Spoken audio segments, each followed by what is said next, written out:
Historical analysis. Religion. What is the relationship between religion and atheism? Is atheism itself a religion? Can there be atheistic religions? Is atheism necessarily an anti-religious position?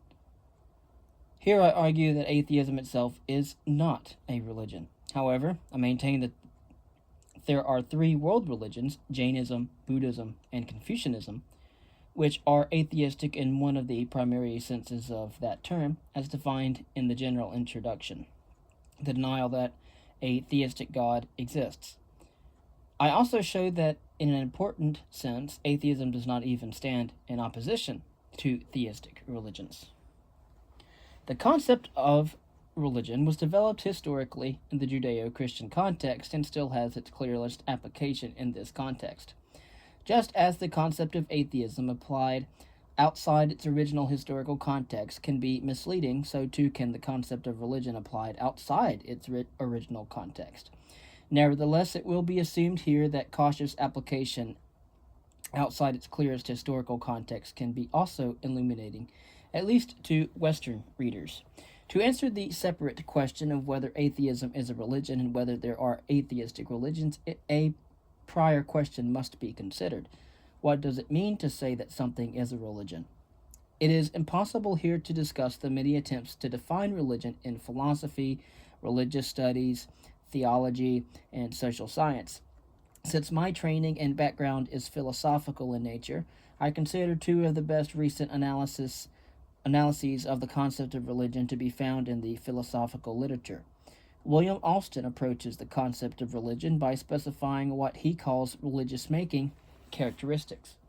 These are the following: belief in supernatural beings, a distinction between sacred and profane objects, ritual acts focused on sacred objects, a moral code believed to be sanctioned by the gods, characteristically religious feelings, awe, sense of mystery, sense of guilt, adoration, that tend to be aroused in the presence of sacred objects and during the practice of ritual and that are connected in idea with the gods.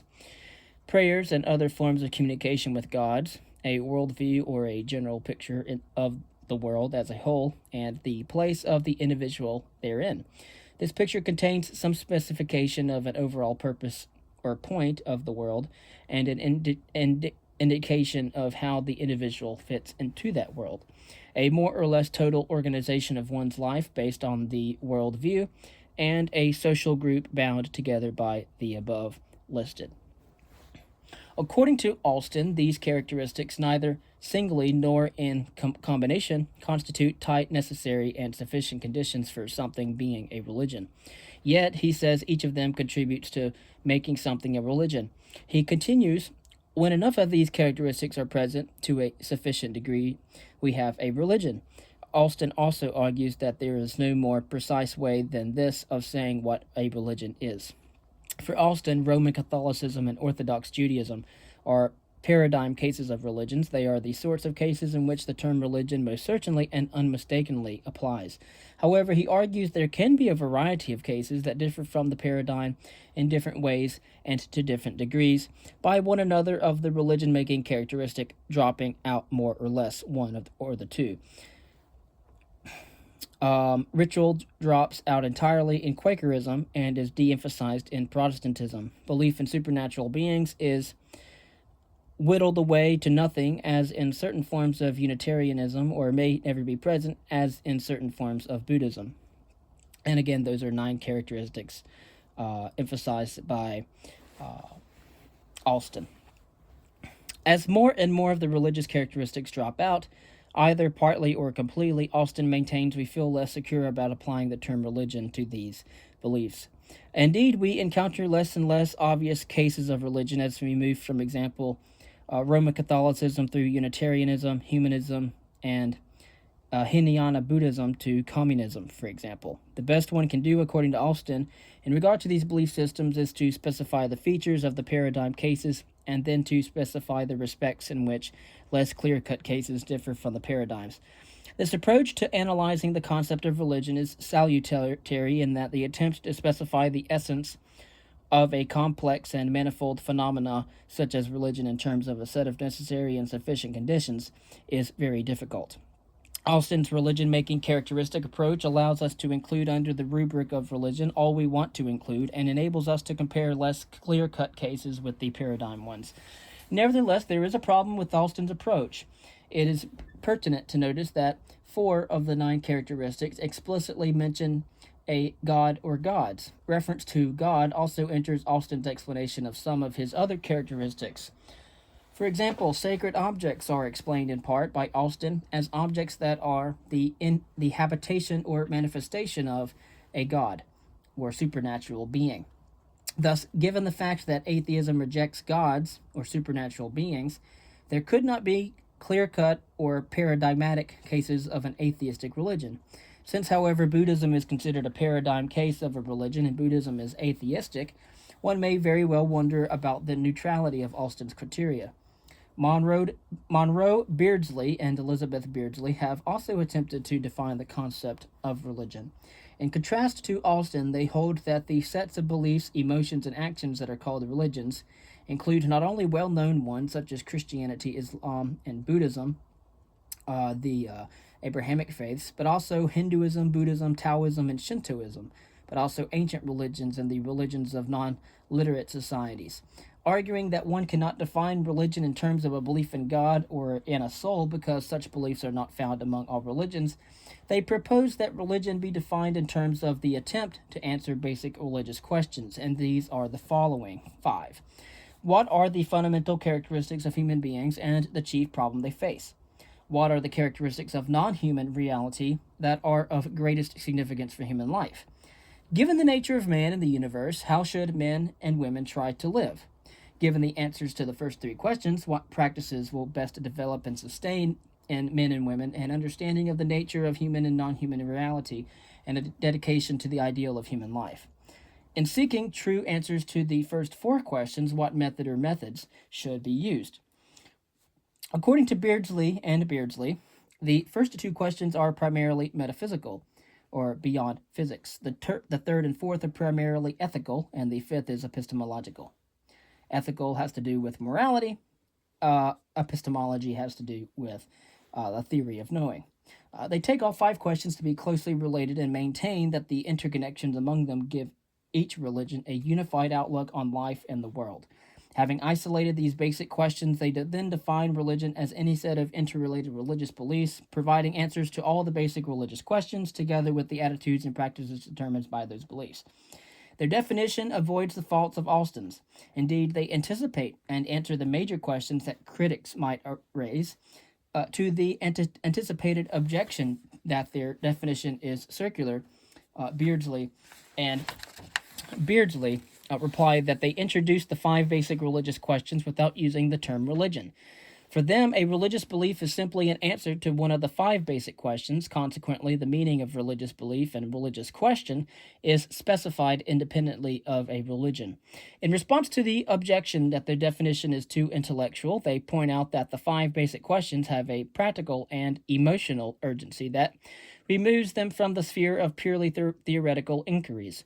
Further, they argue that the definition includes reference not only to beliefs but also to attitudes and practices.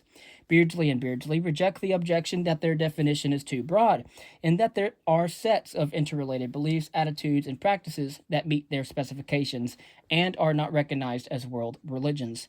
On the one hand, they say that a restriction on the meaning of religion in terms of the content of beliefs, attitudes, or actions cannot be given.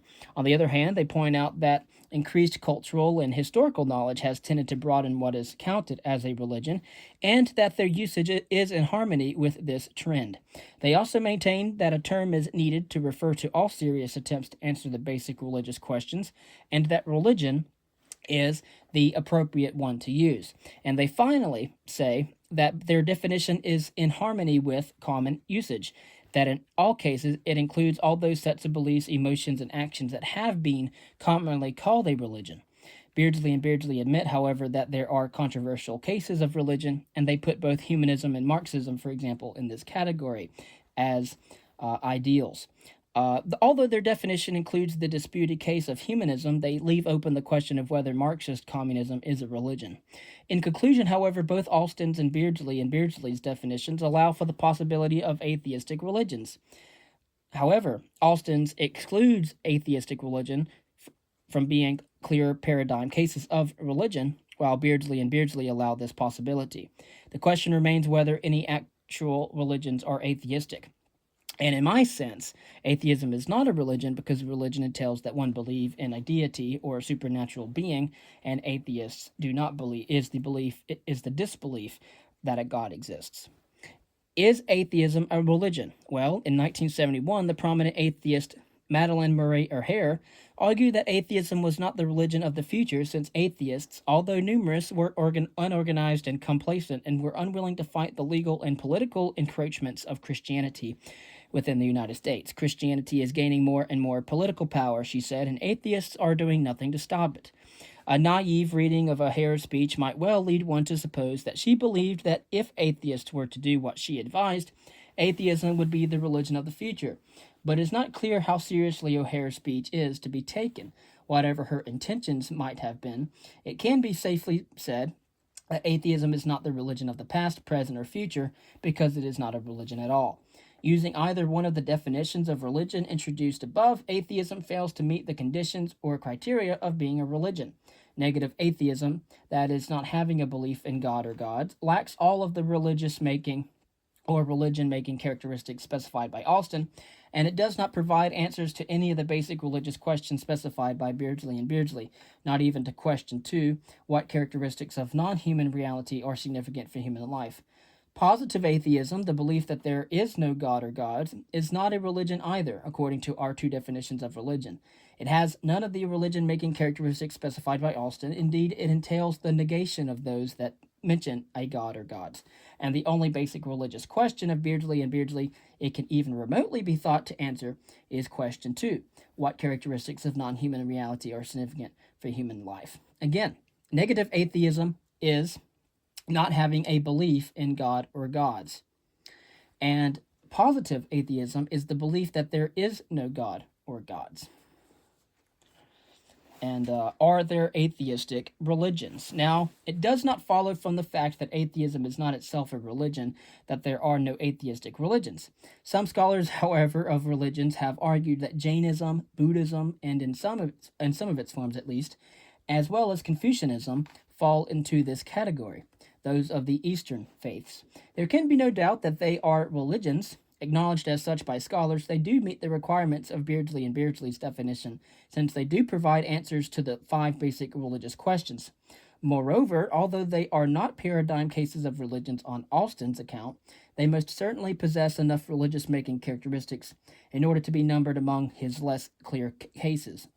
Exactly how many religious-making characteristics they possess depends on whether belief in a god or gods is a part of them. So the question is not whether Jainism, Buddhism, and Confucianism are religions, but whether they are atheistic religions. And so in what follows, I explored this issue for Jainism, Buddhism, and Confucianism in turn.